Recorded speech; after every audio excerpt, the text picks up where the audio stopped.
এক ঝাঁক রূপালী ইলিশ আমাদের আয়োজনে। আকাশ নীল, সঙ্গে ছাড়, আছে এক ঝাঁক জেলে। আমরা কি যাব পথ ভুলে? এই পাশে পাবনা, এই পাশে মানিকগঞ্জ, আমাদের নাই কোনো ভাবনা। শুরু হবে এখন আমাদের মৎস্য অভিযান। সবাইকে স্বাগত জানাচ্ছি বিডি এক্সপ্লোর থেকে। আমরা এই মুহূর্তে আছি বাগকাটারি। পানির ওই দূর যে উৎস দেখা যাচ্ছে সেটি থেকেই হচ্ছে কালীগঙ্গা নদীর উৎপত্তি। এখান থেকে কালীগঙ্গা বয়ে গেছে অন্যান্য নদীর সঙ্গে। আমরা এখন বাগকাটারির একটি দোকানে বসে আছি, দেখছি প্রাকৃতিক নৈসর্গিক দৃশ্য।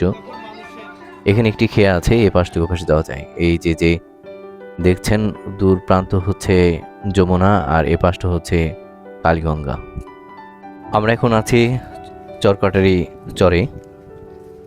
এই চর থেকে আমরা যাব হচ্ছে আরো দক্ষিণে, যেখানে মাছ পাওয়া যাবে তেমন একটি জায়গায়। হ্যাঁ মাছেরই হলো যে জায়গায় একটুখানি হালকা বাগ দেয়, হ্যাঁ বাগ দেয়, ওইখানে ওই যে পানিটা ঘূর্ণা দেয় আর কি। ওইখানে দেয়, তো ওইখানে টোটাল মাছটা এসে আর এখানে সব ধরনের খাবার এসে এক জায়গায় জড়ো হয়, যার জন্য হলো এই সমস্ত জায়গায় মাছ চলে আসে।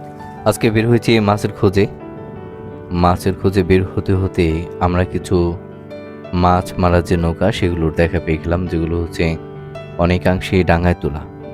তো তারা আপাতত মাছ ধরছে না, এই সুযোগে আমরা মাছ ধরবো। ক্লান্ত, এই জন্যে সঙ্গে হচ্ছে বন্ডটিনও ঘুরতেছে যে এনার্জি যাতে লস না হয় কোনোভাবে। আর সিরাজ তো মুখে হাসি, চাচার মাছ মানে হচ্ছে আমাদের মাছ। এখন দেখা যাক কি অবস্থা। মাছ লাফায় আছে। কই মাছ কইলা? তো বানাইলে ধরেন ওই যে চাচার মাছ অনেক দূরে, দেখা যাচ্ছে না।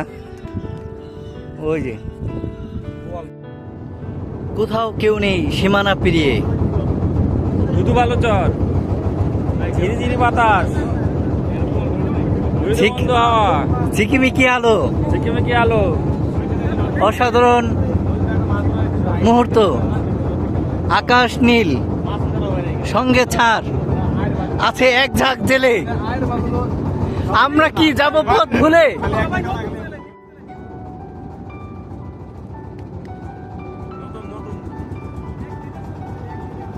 দুজন মানুষের শুধু অভিজ্ঞতা আছে ইলিশ মাছ মারার, আর বাকি সবাই হচ্ছে নতুন, তার মধ্যে আমিও। তো আমাদের দেখবার পালা আমরা কি পাই। বিশাল জলরাশি অবিরাম ছুটে চলেছে সাগর পানি, আমরা ছুটে চলেছি মাছ ধরার সেই দিকে। দেখা যাক কি পাই, কত দূর যাওয়া যায়। নদীর বুকে ছোট ছোট চর, কিছুক্ষণ পর পরে আমরা এই চরে দেখা পাচ্ছি। এই পাশে পাবনা, এই পাশে মানিকগঞ্জ, আমাদের নাই কোনো ভাবনা।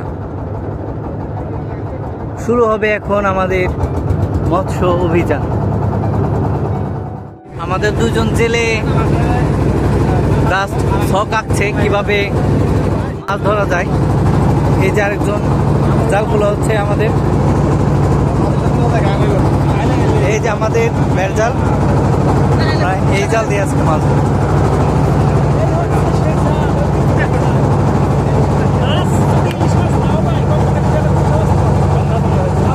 এখন ভাগ্য যদি ভালো হয়ে যায়, যদি আমরা কোনো ঝাঁক পেয়ে যাই, তাহলে দেখবেন শুধু ইলিশ আর ইলিশ। এখন ইলিশ মাছ টোটালি ডিপেন্ড করতেছে ভাগ্যের উপরে।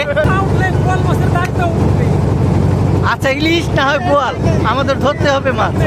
নৌকা মাল বোঝাই করছে, ওই পাশে জনপদ, ওই পাশে দূর জনপদ, মাঝখানে নদী। আমরা চলছি ওই অবধি যেখানে আছে মাছ। আমাদের প্রস্তুতির পরিক্রমা, আমাদের অন্যান্য সব কিছু শেষ। কোটা বাটা, তারপরে চালের কাজ, তারপরে অন্যান্য যা যা হবে সব কিছু কাজ সমাপ্ত করা হয়েছে। শুধু মাছ ধরাটা বাকি, সেই মাছ ধরাটা আমরা খুব শীঘ্রই শুরু করব। বায়া যাও রে ও মাঝি, বায়া যাও রে, অকুল দরিয়ার মাঝে আমার ভাঙা তরিল মাঝি, বায়া যাও রে।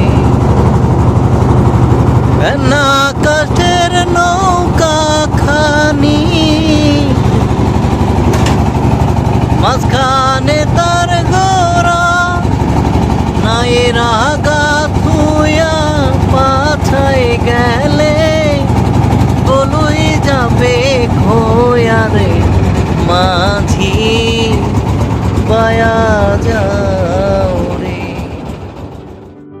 দীক্ষা শিক্ষা না করিয়া আগে করছো বিয়া, বিনা খতে গোলাম হইছ গাইটের করি দিয়ার মাঝি বায়া যাও রে। মাছ ধরার ক্ষেত্রে আমরা স্লপ ওয়াইজ একটি চরের সাহায্য নিব, সেই স্লপ ধরে ধরে আমরা জাল ফেলব। আমাদের হেড জেলে সাহসী বীর, ওয়াও! এইবার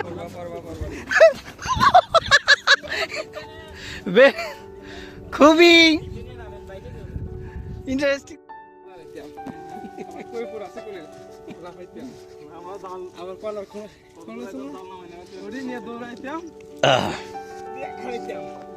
ঠিক আছে, ভালো সেই গরম হয়।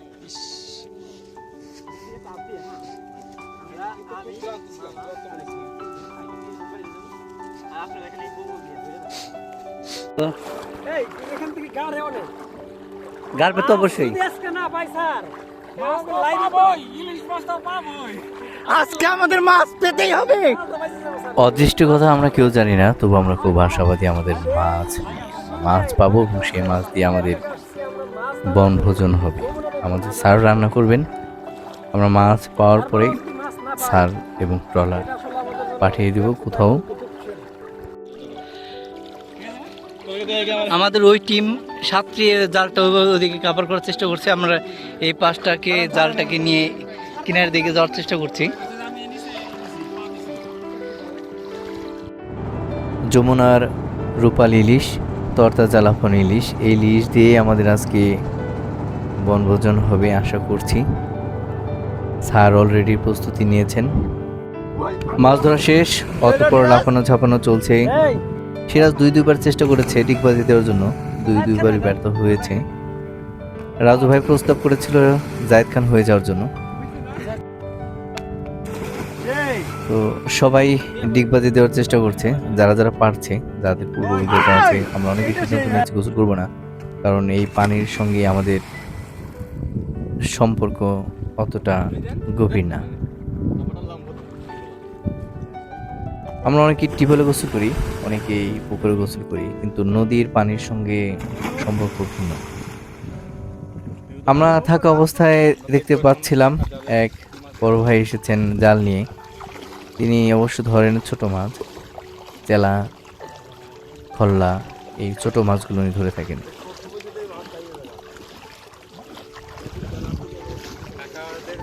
আমরা মাছ ধরা শেষে আমরা আবার তীরে ফিরে এসেছি।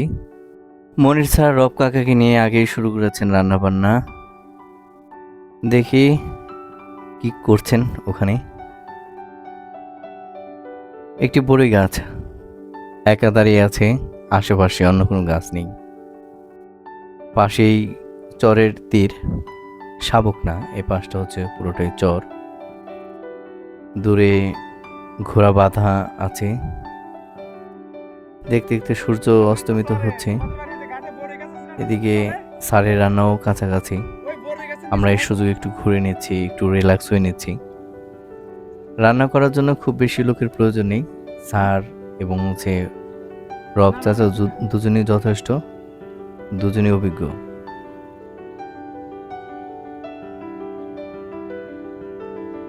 রান্না শেষ, খিচুড়ি ইলিশ একসঙ্গে রান্না হয়েছে। আমরা চেখে দেখছি লবণ ঠিক হয়েছে কিনা। স্যারের মাপ খুবই নিখুঁত। দাদা আপনারা কয় ভাই বোন ছিলেন? আমরা কথা বলছি সিরাজের দাদার সঙ্গে, শতবর্ষী মানুষ। দেখ আল্লাহর অশেষ রহমতে এখনো আল্লাহ সুস্থ রাখছে।